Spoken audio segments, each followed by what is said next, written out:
ವೈದ್ಯಕೀಯ ಶಿಕ್ಷಣ ಸಚಿವರು ಹಾಗೂ ರಾಯಚೂರು ಜಿಲ್ಲಾ ಉಸ್ತುವಾರಿ ಸಚಿವರಾಗಿರುವ ಡಾಕ್ಟರ್ ಶರಣಪ್ರಕಾಶ ಪಾಟೀಲ್ ಅವರ ಜನ್ಮದಿನದ ಪ್ರಯುಕ್ತ ಅವರ ಅಭಿಮಾನಿಗಳ ಬಳಗ ಹಾಗೂ ಆಪ್ತರ ಆಪ್ತೇಷ್ಟರ ವತಿಯಿಂದ ಕಲಬುರಗಿ ನಗರದ ರಾಣಾಜಿ ಪೀರ್ ದರ್ಗಾ ರಸ್ತೆಯ ಕೃಷಿ ವಿಶ್ವವಿದ್ಯಾಲಯದ ಹತ್ತಿರ ಶಿವಸಾಯಿ ನಗರದಲ್ಲಿರುವ ಮಾರ್ಗದರ್ಶಿ ಚಾರಿಟಬಲ್ ಟ್ರಸ್ಟ್ ಕಲಬುರಗಿ ಅವರು ನಡೆಸುತ್ತಿರುವ ನೆಮ್ಮದಿ ಹಿರಿಯರ ಮನೆ ವೃದ್ಧಾಶ್ರಮದಲ್ಲಿ ವಿಶಿಷ್ಟವಾಗಿ ಹುಟ್ಟುಹಬ್ಬವನ್ನು ಆಚರಿಸಲಾಯಿತು. ಶಿವರಾಜ್ ಬಿರಬಿಟ್ಟೆ ಅವರ ಪ್ರಾರ್ಥನಾ ಗೀತೆಯೊಂದಿಗೆ ಕಾರ್ಯಕ್ರಮ ಆರಂಭಗೊಂಡಿತು. ಆತ್ಮಾನಂದ ಸಾಕಾರ ಓಂ ವೇದಾಂತರ್ಯ ಝೇಂಕಾರ ಆಧ್ಯಾತ್ಮಾಭಿಮಧುಸಾರ ಹೇ ದಿನಕರ ಶುಭಕರ ಧರಿಗೆ ಬಾ ಈ ಧರಣಿಯ ದೇಗುಲ ಬೆಳಗು ಬಾ ನೀಗಿಸು ಬಾಳಿನ ಅಹಂ ಅಹಂ ಅಹಂ ಅಹಂ ಮಾನಸ ಮಂದಿರ ತುಂಬು ಓಂಕಾರನಾದ ಓಂ ಓಂ ಬ್ರಹ್ಮಾನಂದ ಓಂಕಾರ ಆತ್ಮಾನಂದ ಸಾಕಾರ. ಸಚಿವರಾದ ಡಾಕ್ಟರ್ ಶರಣಪ್ರಕಾಶ ಪಾಟೀಲ್ ಅವರು ಆಗಮಿಸಿ ಕೇಕ್ ಕತ್ತರಿಸಿದರು.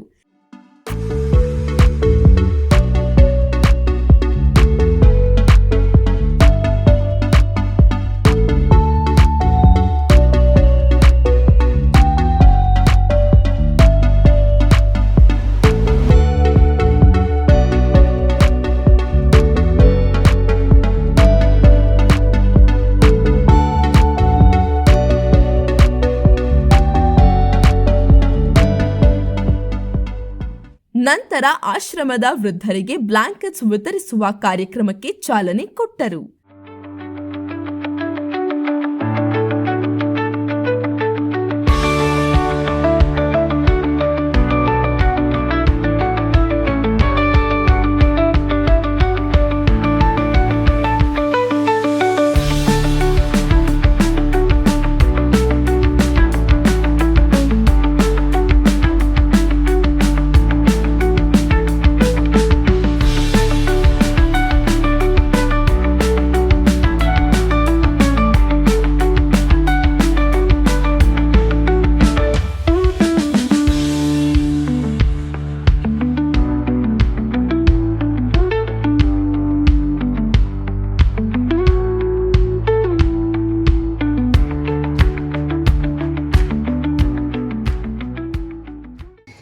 ಒಳ್ಳೆಯ ಒಂದು ವಿಚಾರ ಇದೆ.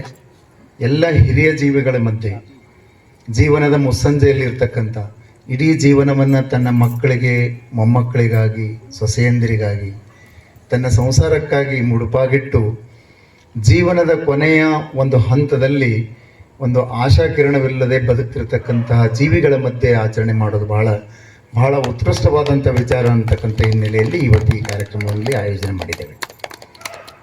ವೃದ್ಧರಿಗೆ ಮತ್ತು ನಮ್ಮ ಭಾರತ ದೇಶದಲ್ಲಿ ಇಂಥ ಒಂದು ಸಂಸ್ಥೆಗಳು ಬಹಳಷ್ಟು ಆಗಬಾರದು ಅನ್ನೋದು ನಮ್ಮ ಒಂದು ಒಳಗಿನ ವಿಚಾರ. ಬಟ್ ಸಂಸ್ಥೆಯನ್ನು ನಡೆಸಿಕೊಂಡು ಹೋಗ್ತಾ ಇದ್ದಾರಲ್ಲ, ಅವರಿಗೆ ಮೊಟ್ಟ ಮೊದಲನೇದಾಗಿ ಧನ್ಯವಾದಗಳನ್ನು ಹೇಳೋಣ. ಇದು ಬಹಳ ದೊಡ್ಡ ಕಾರ್ಯವನ್ನು ತಾವು ಮಾಡ್ತಾ ಇದ್ದೀರಿ ಸರ್. ನಿಮಗೆ ಒಂದು 100 ಕೋಟಿ ಜನರ ಒಂದು ಆಶೀರ್ವಾದ ಯಾವತ್ತೂ ಇರುತ್ತದೆ ಅಂತಕ್ಕಂಥ ಮಾತನ್ನು ನಾನು ಹೇಳ್ತಾ ಇದ್ದೇನೆ. ಯಾಕಂದರೆ ಇವತ್ತಿನ ಕಾಲದಲ್ಲಿ ಹಿರಿಯರು ಮನೆಗೆ ಭಾರ ಆಗಿರ್ತಕ್ಕಂಥ ಒಂದು ವಿಚಾರವನ್ನು ನಾವು ಭಾಳಷ್ಟು ಕಡೆ ಕೇಳಿದ್ದೇವೆ. ನಮ್ಮ ದೇಶದ ಸಂಸ್ಕೃತಿ ಎಂಥದ್ದು ಅಂತಂದರೆ ಹಿರಿಯರ ಮಾರ್ಗದರ್ಶನದಲ್ಲಿ ನಡೆಯುವುದು, ಹಿರಿಯರ ಮಾತಿನ ಎದುರು ಮಾತಾಡದೆ ಬದುಕ್ತಕ್ಕಂಥ ಸಂಸ್ಕೃತಿ ನಮ್ಮದು ಇರೋದರ ಹಿನ್ನೆಲೆಯಲ್ಲಿ ಇವತ್ತು ಆ ಕಡೆ ನಾಗರಿಕತೆಯೂ ಪೂರ್ತಿ ಗೊತ್ತಿಲ್ಲ, ಈ ಕಡೆ ನಮ್ಮ ಸಂಸ್ಕೃತಿನೂ ಗೊತ್ತಿಲ್ಲದೆ ಇರತಕ್ಕಂಥ ಜನಾಂಗ ಹಿರಿಯರಿಗೆ ಅಷ್ಟು ಒಳ್ಳೆಯ ರೀತಿಯಲ್ಲಿ ನಡೆಸ್ಕೊಳ್ತಾ ಇಲ್ಲ ಅಂತಕ್ಕಂಥ ವಿಚಾರ ಖೇದನೆಯ ವಿಚಾರ.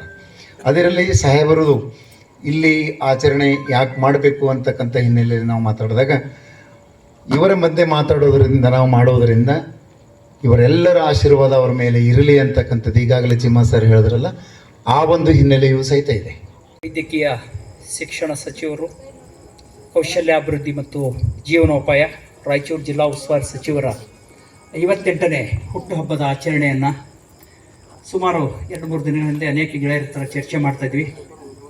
ಎಲ್ಲಿ ಆಚರಣೆ ಮಾಡೋಣ? ಆ ಆಚರಣೆ ಹಿಂದೊಂದು ಉದ್ದೇಶ ಇರಬೇಕು. ಎಲ್ರಿಗೂ ಕೂಡ ಅದರಿಂದ ಒಂದು ಮಾರ್ಗದರ್ಶನ ಸಿಗೋ ಥರ ಏನನ್ನಾದರೂ ಮಾಡೋಣ. ಎಲ್ಲೋ ಹೋಗ್ಬಿಟ್ಟು ಮಾರ್ಕೆಟ್ನಲ್ಲಿ ನಾವು ಅವ್ರ ಬಗ್ಗೆ 4 ಮಾತಾಡೋಕ್ಕಿಂತರೂ ನಮ್ಮಿಂದ ಸಮಾಜಕ್ಕೆ ಏನನ್ನಾದರೂ ಸ್ವಲ್ಪ ಹುಟ್ಟಿದಂಥ ಸಮಾಜಕ್ಕೆ ಏನಾದರೂ ಕೊಡಬೇಕಲ್ಲ, ಆ ದಿಶೆಯಲ್ಲಿ ಎಲ್ಲರೂ ಕೂಡ ವಿಚಾರ ಮಾಡಿದಾಗ ನಿನ್ನೆ ದಿನ ನಮ್ಮ ಸಂಗಮೇಶ್ ಸರಡಿಯವರು ಹಾಗೂ ಅನೇಕ ಗೆಳೆಯರು ವಿಚಾರ ಮಾಡಿಲ್ಲ, ವೃದ್ಧಾಶ್ರಮದಲ್ಲಿ ಏನಾದರೂ ಡಾಕ್ಟರ್ ಸಾಹೇಬ್ರು ಬಂದ್ರೆ ಅವ್ರನ್ನ ಕರೆಸಿ ಇಲ್ಲಿನ ಕೆಲವೊಂದಷ್ಟು ಸಮಸ್ಯೆಗಳನ್ನು ಅವ್ರ ಗಮನಕ್ಕೆ ತರೋಣ. ಇದಷ್ಟೇ ಅಲ್ಲ, ಈ ಒಂದು ಕಾಲನಿಯ ಸಮಸ್ಯೆ ಕೂಡ ಅವ್ರಿಗೆ ಗೊತ್ತಾಗಬೇಕು. ಈ ಉದ್ದೇಶದಿಂದಲೇ ಈ ಒಂದು ಆಶ್ರಮ ವಿಶೇಷವಾಗಿ ನಾವೆಲ್ಲರೂ ಕೂಡ ಆಯ್ಕೆ ಮಾಡಿಕೊಂಡಿದ್ದು. ಯಾಕಂದ್ರೆ ಕಲಬುರಗಿಯಲ್ಲಿ ಅನೇಕ ವೃದ್ಧಾಶ್ರಮಗಳು, ಅನಾಥಾಶ್ರಮಗಳಿವೆ. ಆದರೆ ಇದನ್ನೇ ಆಯ್ಕೆ ಮಾಡ್ಕೊಂಡ್ರೆ ಇದು ಒಂದು ಮುಖ್ಯ ಒಂದು ಕಾರಣ ಇಟ್ಟುಕೊಂಡೇ ಈ ಒಂದು ವೃದ್ಧಾಶ್ರಮನ ನಾವು ಆಯ್ಕೆ ಮಾಡಿಕೊಂಡಿದ್ದು. ಬಹುಶಃ ಡಾಕ್ಟರ್ ಸಾಹೇಬ್ ಬಂದಾಗ ನೀವೆಲ್ಲರೂ ಕೂಡ ಕೇಳಿದ್ರಿ, ನೋಡಿದ್ರಿ, ಎಲ್ಲರನ್ನ ಬಹಳ ಪ್ರೀತಿಯಿಂದ ಮಾತನಾಡಿದ್ದು, ಎಲ್ಲರ ಸಮಸ್ಯೆಗಳನ್ನ ಇದ್ದ ಸಮಯದಲ್ಲೇ ನಿಮ್ಮೆಲ್ಲ ಸಮಸ್ಯೆಗಳನ್ನು ಕೇಳಿದ್ದು, ಜೊತೆಗೆ ಈ ಕಾಲನಿ ನಿವಾಸಿಗಳ ಸಮಸ್ಯೆ ಇಲ್ಲ, ಈ ಒಂದು ಕಾಲನಿಗೆ ನೀರಿಲ್ಲ ಅಂತ ಹೇಳಿದ್ದು. ಇಂದಿನ ಕೇಂದ್ರ ಬಿಂದುವಾದಂಥ ಮಾನ್ಯ ಸಚಿವರಾದಂಥ ಶ್ರೀ ಶರಣಪ್ರಕಾಶ್ ಸರ್ ಅವರ ಜನ್ಮ ದಿನಾಚರಣೆಯನ್ನು ಮಾರ್ಗದರ್ಶಿ ಚಾರಿಟಬಲ್ ಟ್ರಸ್ಟ್ ನೆಮ್ಮದಿ ಹಿರಿಯರ ಮನೆಯಲ್ಲಿ ಆಚರಣೆ ಮಾಡೋದಕ್ಕಾಗಿ ಇದನ್ನು ಉಸ್ತುವಾರಿ ತೆಗೆದುಕೊಂಡಂಥ ಶರಣ ಸರ್ ಅವರಿಗೂ ಎಲ್ಲ ಗೆಳೆಯರ ವೃಂದದವರಿಗೂ ನಾನು ಸಾಷ್ಟಾಂಗ ನಮಸ್ಕಾರ ಮಾಡುತ್ತೇನೆ. ಸೊ ಇದೊಂದು ಒಳ್ಳೆಯ ಅವಕಾಶ. ನನ್ನ ತಾಯಿಯಂದರ ಜೊತೆಗೆ ಈ ಒಂದು ಕ್ಷಣ ಗಳಿಗೆಯನ್ನು ಕಳೆದರಲ್ಲ, ಅದು ಕ್ಷಣ ಬಹಳಷ್ಟು ಮುಖ್ಯ. ಈ ವೃದ್ಧರು ಅವರು ತಮ್ಮ ಒಂದು ವಯಸ್ಸಿನಲ್ಲಿ ಏನೆಲ್ಲ ಕೆಲಸಗಳು ಮಾಡಿದ್ದಾರೆ, ಎಷ್ಟೆಲ್ಲ ಆಸ್ತಿ ಗಳಿಸಿದ್ದಾರೆ, ಮಕ್ಕಳನ್ನು ಎಷ್ಟೆಲ್ಲ ರೀತಿಯಿಂದ ಸಲುಹಿದ್ದಾರೆ. ಆದರೆ ಕೊನೆ ಗಳಿಗೆಯಲ್ಲಿ ಆ ವೃದ್ಧಾಪದಲ್ಲಿ ಅವರು ಅವರು ಅನುಭವಿಸಿದಂಥ ವೇದನೆಗಳು ಮರಳಿ ಕೆರಳುತ್ತಿರ್ತವೆ. ಅವಾಗ ನೀವು ಇಂಥವ್ರು ಹೊರಗಡೆಯಿಂದ ಬಂದು ಅವ್ರ ಜೊತೆಗೆ ಊಟ ಮಾಡಿ ಒಂದಿಷ್ಟು ಮಾತಾಡಿ ಹೋದರೆ ಆ ಕ್ಷಣಗಳು ಮರೀತವೆ. ಸೊ ನನ್ನ ಉದ್ದೇಶ ಈ ಮುದುಕರನ್ನ ಸಾಯತನಕ್ಕೆ ಇಲ್ಲೇ ಸಾಕ್ಬೇಕೆಂಬ ನನ್ನ ಉದ್ದೇಶ ಅಲ್ಲ. ಇವರನ್ನ ಸರಿಯಾಗಿ ತಿಳುವಳಿಕೆ ಹೇಳಿ, ಪಾಲಕರಿಗೆ ತಿಳುವಳಿಕೆ ಹೇಳಿ, ಆ ಮಕ್ಕಳಿಗೆ ತಿಳುವಳಿಕೆ ಹೇಳಿ, ಸೊಸೆಯಂದರಿಗೆ ತಿಳುವಳಿಕೆ ಹೇಳಿ, ತಿರ್ಗಾ ಈ ವೃದ್ಧ ಜೀವಿಗಳು ಆ ಮನೆಯನ್ನು ಸೇರಬೇಕು. ಸೊ ಆ ಒಂದು ಕಾನ್ಸೆಪ್ಟ್ ಅಲ್ಲಿ ನಾನು ಈ ಒಂದು ವೃದ್ಧಾಶ್ರಮವನ್ನು ತೆಗೆದಿರೋದು. ನಾನು ಮಕ್ಕಳಿಗೋಸ್ಕರ ಕೆಲಸ ಮಾಡ್ತಿದ್ದೇನೆ. ಚೈಲ್ಡ್ ಲೈನ್ 1098 ಈಗಾಗಲೇ ಕೇಳಿರ್ಬೋದು. ಮಕ್ಕಳ ಸಹಾಯವಾಣಿ ಅಂತ ಒಂದು ಸಂಖ್ಯೆ ಇದೆ. ರೈಲ್ವೆ ಸ್ಟೇಷನ್ ಒಂದು ಕ್ಯಾಬಿನ್ ಇದೆ ನಮ್ಮದು, ಮಕ್ಕಳ ಸಹಾಯವಾಣಿ ಇದ್ದಾನೆ. ಸೊ ಇದು ಮಕ್ಕಳಿಗೋಸ್ಕರ ಕೆಲಸ ಮಾಡ್ತಿದ್ದೆ. ಈ ವಯಸ್ಸಿನಲ್ಲಿ ಇರ್ತಕ್ಕಂಥವ್ರು ಕೂಡ ಇವರು ಕೂಡ ಮಕ್ಕಳಿದ್ದಾಗನೆ. ಸೊ ಇವರೇನು ಮಕ್ಕಳ ಥರನೇ ಆಗುತ್ತಾರೆ, ವೃದ್ಧಾಪ ವಯಸ್ಸಿನಲ್ಲಿ ಮಕ್ಕಳ ಥರ ಇವರು ಕೂಡ ಒಂದು ಮಕ್ಕಳಿದ್ದಾಗನೆ. ಅದಕ್ಕೋಸ್ಕರ ನಾನು ಬಹಳಷ್ಟು ವೃದ್ಧರನ್ನ railway station, bus stand, market ಅಲ್ಲೆಲ್ಲ ನೋಡ್ತಾ ಇದ್ದೆ. ಸೊ ನನಗೆ ಚಿಂತೆ ಬರ್ತಿದ್ದೆ, ನಾನು ಮಕ್ಕಳ ಬಗ್ಗೆ ಕೆಲಸ ಮಾಡ್ತಿದ್ದೇನೆ, ಇವು ಕೂಡ ಒಂದು ಮಕ್ಕಳಿದ್ದಾಗನೆ ವೃದ್ಧಾಪ ವಯಸ್ಸಲ್ಲಿ ಮತ್ತೆ ಮಕ್ಕಳಾಗಿ ಬರ್ತಾರೆ. ಆದರೆ ಮನೆಯಲ್ಲಿ ಯಾವುದೇ ಒಂದು ತೊಂದರೆಯಿಂದ ಸೊಸೆ ಅಥವಾ ಮಗ ಸೇರೋದಿಲ್ಲ, ಮತ್ತೆ ಇವರನ್ನ ಮೊಮ್ಮಕ್ಕಳು ಬೇರೆ ಬೇರೆ ವಿಚಾರದಿಂದ ಅವರನ್ನ ಹೊರಗಡೆ ಅಟ್ಟಲ್ಪಟ್ಟಿರ್ತಾರೆ, ಅಂದ್ರೆ ಹೊರಗಡೆ ದೂಡಲ್ಪಟ್ಟಿರ್ತಾರೆ. ಈ ಸಂದರ್ಭದಲ್ಲಿ ಡಾಕ್ಟರ್ ಶರಣಪ್ರಕಾಶ ಪಾಟೀಲ್ ಗೆಳೆಯರ ಬಳಗದ ಶರಣಗೌಡ ಪಾಟೀಲ್, ನೆಮ್ಮದಿ ಹಿರಿಯರ ಮನೆ ವೃದ್ಧಾಶ್ರಮದ ಅಧ್ಯಕ್ಷರಾದ ಆನಂದ್ ರಾಜ್, ಜ್ಞಾನ ಇನ್ಸ್ಟಿಟ್ಯೂಟ್ ಆಫ್ ಲರ್ನಿಂಗ್ನ ಅಧ್ಯಕ್ಷರಾದ ಸಂಗಮೇಶ ಸರಡಗಿ ಸೇರಿದಂತೆ ಇತರರು ಉಪಸ್ಥಿತರಿದ್ದರು. ಶಿಕ್ಷಕರಾದ ಶಿವಕಾಂತ ಚಿಮ್ಮ ಕಾರ್ಯಕ್ರಮ ನಿರೂಪಿಸಿದರು.